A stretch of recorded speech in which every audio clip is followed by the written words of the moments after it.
اما بعد اعوذ باللہ من الشیطان بسم اللہ الرحمن الرحیم یا ایھا الذین آمنوا کتب علیکم الصیام کما کتب علی الذین من قبلکم لعلکم تتقون۔ صدق اللہ مولانا العظیم۔ اللہ تعالیٰ نے ہم پر اپنے دو حق رکھے، ایک کے حق عبدیت کہ ہم اللہ کے غلام اور عبد، اس کا حق ادا کرنا ہے، ہم اللہ کے غلام ہیں، اللہ کے عبد ہیں، عباد اللہ ہے۔ اس لیے کئی جگہ پر یا عبادی، اے میرے بندو، اے میرے غلاموں، یا عبادی کہہ کر پکارا ہے، یا عبادی۔ مولانا جلال الدین رومی فرماتے ہیں کہ قرآن مجید میں اللہ نے بیت اللہ کی اپنی طرف نسبت کی، طاہر بیتی للطائفین، میرے گھر کو، میرا، یا لگائی میرا گھر۔ جب اتنی بات کی یا عبادی میرا گھر، تو اتنا محترم ہو گیا، اتنا محترم ہو گیا کہ قبلہ بن گیا ہمارا۔ حج عمرہ نہ ہو جب تک اس کا طواف نہ کرے، نماز نہ ہو جب تک اس کی طرف منہ نہ کرے، ہر میں محترم قرار، من دخلہ کان آمنا، جو داخل ہو جائے گا وہ امن پا گیا۔ ظاہری امن بھی کہ اگر کوئی جرم کر کے چلا جائے تو بھائی اس کو وہاں سزا نہیں دے سکتے حرم میں، باہر جائے گا تو پھر پکڑ لو جو کرنا ہے، کیا نہیں۔ تو مولانا رومی فرماتے ہیں کہ بیت کے ساتھ یا لگائی، یا بیتی میرا گھر، اپنی نسبت کی تو کتنی قیمت بن گئی۔ تو جن بندوں کے ساتھ اللہ نے یا لگایا، یا عبادی، تو ان بندوں کی بھی کیا قیمت ہوگی؟ میرے بندے۔ لیکن میرے بندے بشرطے کے بندے ہوں تو تب بندے اللہ کے بنتے ہیں نا، یا عبادی میرے بندے۔ اگر شیطان کی مانتے رہیں، نفس کی مانتے رہیں، لوگوں کی مانتے رہیں تو اللہ کے بندے تو نہ ہو گئے، لوگوں کے بندے ہو گئے، نفس کے بندے ہو گئے، شیطان کے بندے ہو گئے۔ پہلے عبادی کا میرے بندے، میرے بندہ جو ہوگا، جو 100% مولا کی مان کے چلے گا وہ اللہ کا بندہ ہے۔ تو وہ پھر کتنا محترم۔ رسول اللہ نے فرمایا کہ مومن جو ہے وہ کعبے سے بھی زیادہ محترم ہے۔ یہ حجۃ الوداع میں بات فرمائی آپ، کہ کعبہ بہت محترم، لیکن مومن جو ہے وہ کعبے سے بھی زیادہ محترم۔ اندازہ کریں آپ، کیوں؟ عبادی، یا عبادی، اے میرے بندو۔ اور ایک نہیں کتنے مقام پر کہا ہے، یا عبادی۔ تو ایک اللہ تعالیٰ کی عبدیت کا حق ہے کہ ہم اس کے غلام ہیں، عبد ہیں، اور ایک اللہ تعالیٰ کی محبت کا حق ہے کہ ہمارا اللہ کا رشتہ محبت کا رشتہ ہے۔ کوئی رب کہا نا میں تمہارا رب ہوں، رب جو ہوتا ہے اس کو مربوب سے پیار ہوتا ہے، جس کو پالتا، اور مربوب کو رب سے پیار ہوتا ہے۔ آپ بکری پالتے ہیں، گائے پالتے ہیں، حالانکہ جانور ہیں، ان کے تو عقل بھی نہیں ہے، لیکن آپ سے پیار کرتا ہے۔ آواز سنتے ہی گھر میں جو ہی مالک داخل ہوتا ہے وہ وہاں وہاں کرنا شروع کر دیتے ہیں۔ یہ بہت تجربہ ہے۔ ہمارے گھر میں گائے بھینس ہوتی تھی، جن کے ساتھ اس کو پیار ہوتا تھا اس کو دیکھ کر اس کی کیفیت بدل جاتی تھی۔ اور آج بھی جسے پیار اس کے پیچھے پیچھے چل رہا ہے، نہ زنجیر کی ضرورت ہے، نہ کسی رسی کی ضرورت ہے، پیچھے پیچھے جا رہا ہے۔ یہ حق محبت ہے۔ اس لیے فرمایا اللہ ولی الذین آمنوا، میں تمہارا دوست ہوں ایمان والو۔ تو دوستی جو ہوتی ہے اس میں محبت ہی تو ہوتی ہے نا، اور کیا ہے؟ دوستی کا تعلق کس بنیاد پر ہوتا ہے؟ محبت کی بنیاد پر۔ جو تعلقات ہوتے ہیں مختلف ہوتے ہیں، کاروباری تعلق ہے، بھی ایک کاروبار کرتے ہیں لہذا وہ تنظیم کا ممبر ہے، محلے دار ہیں، یہ تعلق ہے، رشتہ دار ہیں، یہ تعلق ہے۔ لیکن جو دوستی کا تعلق ہوتا ہے وہ محض محبت کے اوپر ہوتا ہے اور اس کا کوئی وجہ نہیں ہوتی۔ اللہ نے فرمایا اللہ ولی الذین آمنوا، میں تمہارا دوست ہوں، الا ان اولیاء اللہ، اور اللہ کے جو ولی ہیں لا خوف علیہم ولا هم یحزنون، یعنی اللہ اور بندے کے درمیان ایک محبت کا تعلق ہے، ایک عبدیت کا تعلق ہے، ایک محبت کا تعلق ہے، دونوں کے حقوق ہیں، حق عبدیت، حق محبت۔ حق عبدیت کیا ہے؟ مان کر چلے، غلام بن کر رہے، غلام بن کر۔ اس کے لیے دو عبادتیں دی ہمیں، نماز اور زکوٰۃ، یہ دونوں حق عبدیت کے لیے۔ اللہ اکبر، غلام کھڑا ہے، رکوع کر رہا ہے، سجدہ کر رہا ہے، نماز پوری کی پوری غلامانہ عبادت ہے، دیکھنے والا سمجھ جاتا ہے یہ کسی کی غلامی کر رہا ہے، ابھی ہاتھ باندھ کر سجدہ بھی کر رہا ہے۔ زکوٰۃ دے رہا ہے، ابھی انہوں نے کہا دینے، اچھا یہ لو جی یہ لو۔ جس طرح غلام کماتے تھے نا پہلے زمانے میں، تو سارا مالک کو لا کے دے دیتے تھے، مالک کی مرضی تھی، ان میں سے کچھ دے دیتا تھا، لیکن اللہ کا فضل ہے، مالک تو کچھ بھی نہیں دیا کرتے تھے، ان کو کہ تمہیں روٹی ملتی بس کافی ہے، لیکن اللہ کا فضل ہے کہ 40واں حصہ لیتے ہیں، باقی سارا واپس کر دیتے ہیں، ورنہ حق تو یہ ہے کہ سارے ہی لے لیں، کیونکہ سارا تو دیتے تو وہی ہے۔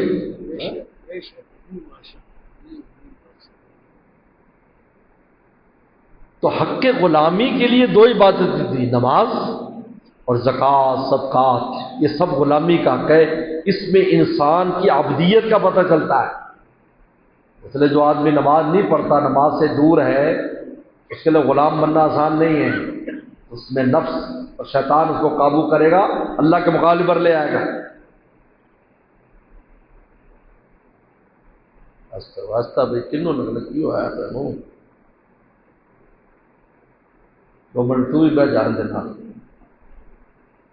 غلامی کا حق نماز سے اور صدقہ خیرات زکوٰۃ سے ادا ہوتا ہے، یاد رکھیں۔ اگر آپ میں اور آپ کوئی نماز میں سستی کرتا ہے، اللہ کی غلامی کا حق ادا نہیں کر رہا ہے، اور ہے غلام، آقا کی کھا رہا ہے، کنجوس، اس لیے رسول اللہ نے کنجوسی یہودیوں کا وصف قرار دیا ہے، ایمان والوں کا نہیں ہے۔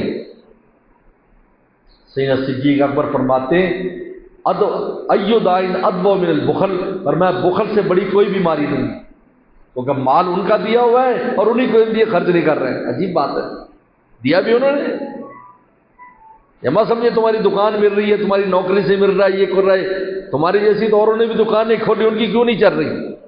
دکان سے ملنا ہوتا تو سب کو دکانداروں کو ملتا نا، تو دکاندار خسارے میں کیوں ہیں؟ کھیتیوں سے ملنا ہوتا تو سارے کسان جو ہے نا وہ آسمان پہ چڑھ جاتے ہیں، لیکن روتے پھر رہے ہیں، کسی کی لگ گئی کسی کی نہیں لگی۔ بند کرو حاجی صاحب، بھائی صاحب کو بند کرنا بھی سکھایا کہ نہیں، یا موبائل دے دیا ابے کو؟ بند کرنا بھی سکھاؤ۔ سانپ کو پکڑنے کا طریقہ بھی آنا چاہیے، یہ سانپ ہے سر۔ خیر، آپ مجھے بتاؤ، ایک ہی جیسے کاروبار ہے، ایک فیل ہے، ایک کامیاب ہے، کیوں؟ معلوم ہوا کہ کوئی اور ذات دیتی ہے، ان سے نہیں ملتا، یہ تو شکل ہے، ورنہ سارے دکاندار کامیاب ہو جاتے ہیں، فیکٹریوں والے کامیاب ہو جاتے ہیں، کھیتیوں والے کامیاب ہو جاتے ہیں، نوکریوں والے کامیاب ہو جاتے ہیں، سارے کامیاب ہو جاتے ہیں، لیکن نہیں، ہم دیکھتے ہیں وہی کام ہے مقروض ہے، وہی کام ہے زکوٰۃ کا مستحق بنا پھرتا ہے، اتنا بڑا قرضہ چڑھ گیا کہ سیٹ ہو کر بھی مستحق زکوٰۃ اس کے رشتہ دار پوچھ رہے ہیں، یہ ہمارا بھائی بڑا مالدار تھا، یوں قرضے کے نیچے آ گیا، اس کو زکوٰۃ لگتی ہے یا نہیں؟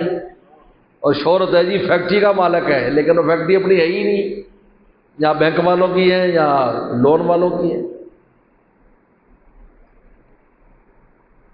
تو حق عبدیت نماز اور مال خرچ کرنے میں، سن لو، اس سے آپ کی غلامی میں پختگی آئے گی اور مولا خوش ہوں گے۔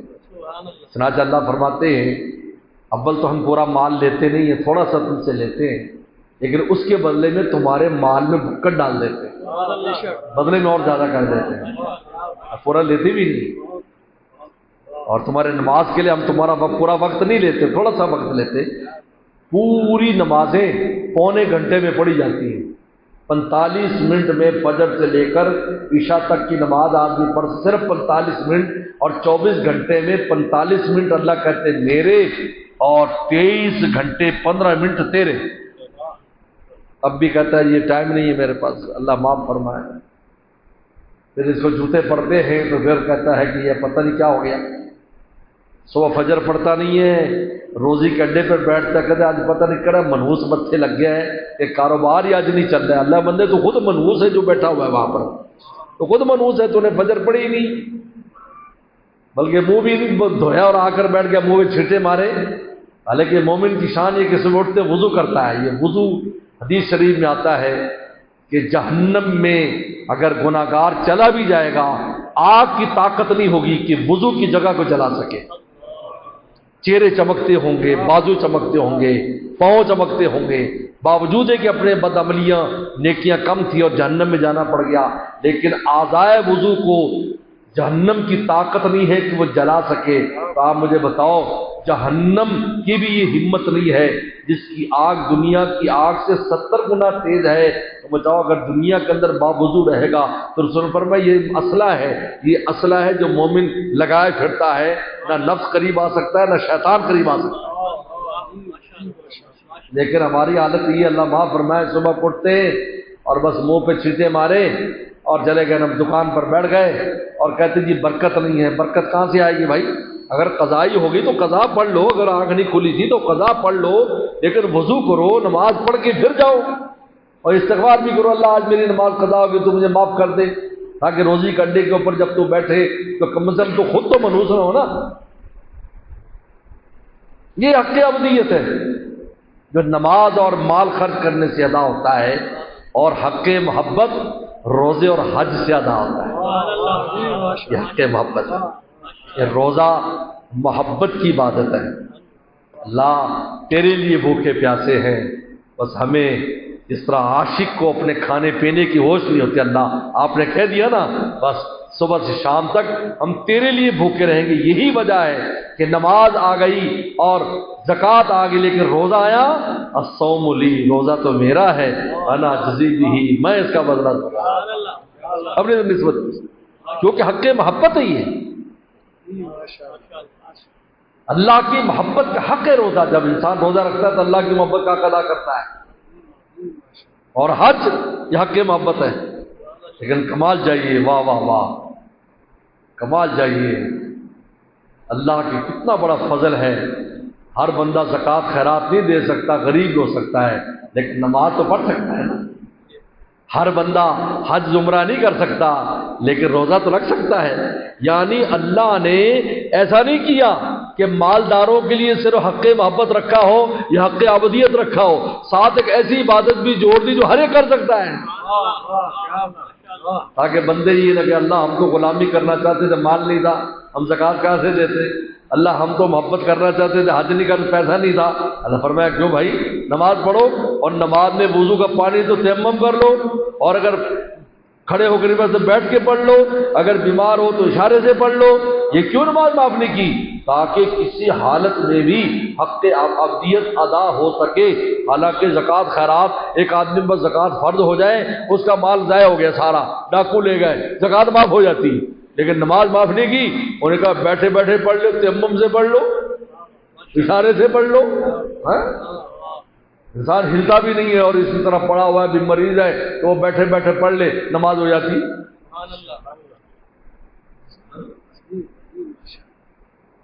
اور حق محبت روزہ دے دی ہے، سب سے پہلا روزہ، الصوم لی وانا جزی، اس سے اللہ کی محبت بڑھتی ہے۔ سن لو، اس لیے فرمایا تم میں تقویٰ آئے گا، اور تقوی سے ولایت آئے گی، اور ولایت دوستی کا نام ہے، تو دوستی سے محبت آئے گی۔ تقویٰ آئے گا تو تقوی سے کیا آئے گی؟ ولایت، کیونکہ ولایت کا مدار تقوی پر ہے، اور تقویٰ نام ہے پرہیزگاری، فرما برداری۔ کیا نام ہے؟ کہ اللہ تیری نافرمانی نہیں کریں گے، تیری مان کے چلیں گے۔ دیکھو ہم مان رہے ہیں نا، حلال چیزیں حرام کی ہوئی ہیں، نہیں کھانا نہیں، وہ حلال ہے، ساری زندگی کھاتے ہو، اب نہیں کھانا صبح سے شام تک، جی اللہ کیسے تم نے مان لی؟ اللہ فرماتے ہیں بس ایسے ہمیشہ ہماری اگر مانتے رہو گے تیری میری دوستی پکی، پکے ولایت پکا۔ اور حج بھی اسی لیے وہی محبت کی عبادت ہے۔ سفر کر رہے ہیں، کپڑے اتار دیے تاکہ پہچان نہ ہو محبوب ہے یا عاشق ہے یا محب ہے، عاشق ہے معشوق ہے، عاشق بن کے گئے کب کپڑے اتار دو؟ کہتے ہیں عورتوں کی مجبوری ہے، ورنہ ان کے بھی کپڑے اتروا کے اسی طرح چادریں پہنائی جاتی ہیں، لیکن ان کی ستر کی مجبوری ہے۔ تو بندوں کو کہا بس کوئی شناخت نہ ہو، تم سعد ہو، تم غلام ہو، تم بادشاہ ہو، تم رعایا ہو، ہمارے ہاں کوئی فرق نہیں ہونا چاہیے، کیونکہ عاشق بن کے آئے ہو، محبت لینے کے لیے آئے ہو۔ اور عاشق اپنا خیال نہیں کرتا کہ میں قسم بن ٹھن کے عاشق نہیں پھرتا، معشوق بن ٹھن کے پھرتا ہے۔ عاشق کو دوش ہی نہیں ہوتا۔ دو چکر لگا رہے ہیں، میرے گھر چکر لگا رہے ہیں، یہ عقل میں نہیں آنے والی بات کی یار کیوں چکر لگا رہے ہیں یار گھر کا؟ بھائی اللہ کا گھر ہے، ہمارے محبوب کا گھر ہے۔ عاشقوں کو اپنی مشوقہ گلنے سڑنے والی لاش کے محلے میں پھرتے ہوئے تمہیں تعجب نہیں ہوتا کہ یار وہ ادھر سے چکر لگاتا ہے پتا اس لیے چکر لگا رہا ہے، تو یہاں اللہ کے عاشقوں کا کیوں نظر نہیں آتا تمہیں؟ یہ خدا کے گھر کا چکر لگا رہے ہیں، رسول اللہ کے در کا چکر لگا رہے ہیں، کیوں لگا رہے ہیں؟ اس لیے لگا رہا عاشق ہے نا، محبوب کا لگا رہے ہیں، یہ عشق ہے۔ تو لہذا روزے سے حق محبت ادا ہوتا ہے۔ بھائی تمرا تو اللہ جب توفیق جس کو دے، لیکن روزہ تو سب رکھ سکتے ہیں نا۔ اب دو باتیں بس پلے باندھ لو، نماز سے حق ابدیت اور مال خرچ کرنے سے، اور روزہ حج سے حق محبت۔ اور جب یہ دو چیزوں میں انسان کا واسطہ مضبوط ہو جاتا ہے تو غلامی میں بھی اوپر چلا جاتا ہے، دوستی میں بھی اوپر چلا جاتا ہے، زیادہ فرشتوں سے آگے نکل جاتا ہے۔ فرشتوں کے پاس تو ایک ہی چیز ہے کہ غلام ہے، دوستی نہیں۔ اس کے بعد غلامی بھی ہے، دوستی بھی ہے۔ فرشتے کہیں گے ہم غلام ہیں، اللہ فرمائیں گے یہ بھی غلام ہے۔ اللہ فرمائیں گے یہ تو میرے ولی بھی ہیں، بتاؤ تم؟ نہیں، تم باہر کھڑے ہو جاؤ جنت کے دروازے پر، میرے دربار کے باہر کھڑے ہو جاؤ، سلام کرو، سلام علیکم طبتم فادخلوها خالدین۔ تم نے ان کو پروٹوکول دو، تم ان کے لیے میں نے جنت بنائی ہے، اپنا دربار بنایا ہے جہاں پر یہ میرے ساتھ بیٹھے گے، فی مقعد صدق عند ملک مقتدر۔ بس میرے دوستو، ان عبادات کو ذوق شوق سے ادا کیا کرو، یہ سوچ کر ادا کیا کرو کیا ہم یہ کریں گے ہمیں اس کے بدلے میں کیا ملے گا، کیا چیز ہمارے اندر پختہ کی جا رہی ہے۔ جس طرح تم پڑھتے ہو، میٹرک کرتے ہو، پھر ایف اے کرتے ہو، پھر ایف ایس سی کرتے ہو، پھر ڈاکٹر بنتے ہو، انجینئر بنتے ہو، یہ ساری تمہیں پتہ چل جاتا ہے یار اب میں یہ ہو گیا، اب میں یہ ہو گیا، میں یہ ہو گیا۔ یاد رکھو اس سے تم میں غلامی بھی مضبوط ہوتی جائے گی اور اللہ کی دوستی بھی مضبوط ہوتی جائے گی، پھر تم کامل مکمل ہو جاؤ گے۔ اس کو کامل انسان کہتے کامل، جیسے کہ بزرگ تھے عبد الرحمن کیمل پوری، حضرت تھانوی فرماتے تھے عبد الرحمن کامل پورے، کامل اللہ والے تھے، اللہ والے ہو گئے، اپنے آپ کو مٹا دیا، اپنے آپ کو مٹا دیا، زندگیاں لگا دی اس پر۔ کامل پورے، کیمل پوری سے بن کے کامل پورے، بلکہ کامل پوری اس کا نام پڑ گیا، حالانکہ کیمل لفظ ہے لیکن کامل پوری، اور حضرت تھانوی کامل پورے، پورے کے پورے کامل، انسان پورے کا پورا کامل ہو جائے گا۔ وآخر دعوانا الحمدللہ۔